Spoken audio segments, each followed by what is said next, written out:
नमस्कार मित्रांनो, स्वागत आहे तुमचं आपली योजना या यूट्यूब चॅनलवरती।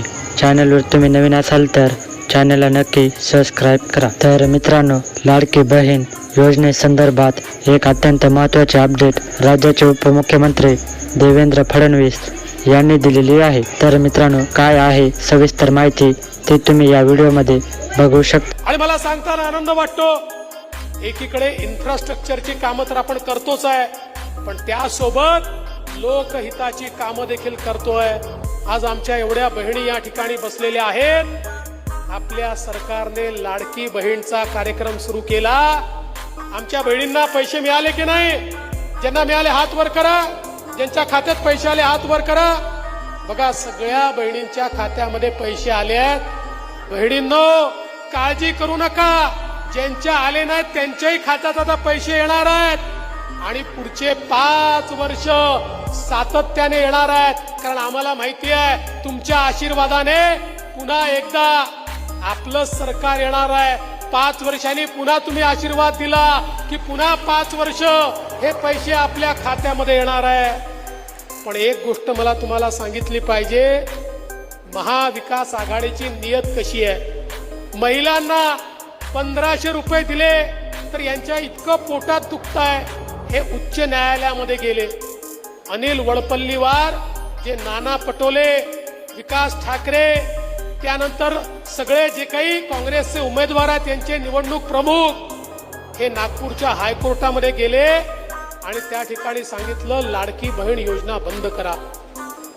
पिटिशन केली, अरे 1500 रुपये माझ्या बहिणींना मिळत आहे, तुमच्या पोटात का त्या ठिकाणी दुखतं? पण बहिणींनो, काळजी करू नका, मोठ्यात मोठा वकील त्या ठिकाणी उभा केलाय।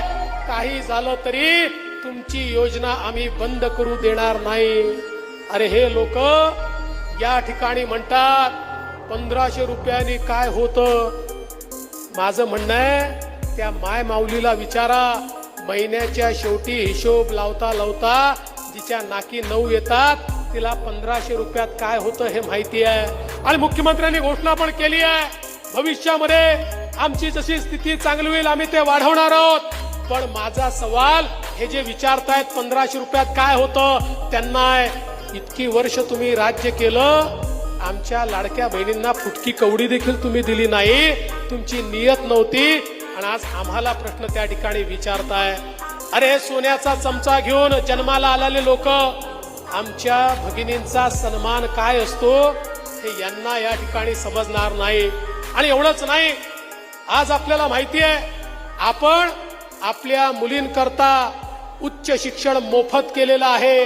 आता उच्च शिक्षणाकरता, इंजिनियर डॉक्टर बनण्याकरता मुलींना 1 पैशाची देखील फी खासगी कॉलेजमध्ये देखील भरावी लागणार नाही, अशा प्रकारची व्यवस्था आपण केली आहे। मोदीजींनी बेटी बचाओ बेटी पढाओ पासून तर लखपती दीदी पर्यंतचा कार्यक्रम आखला।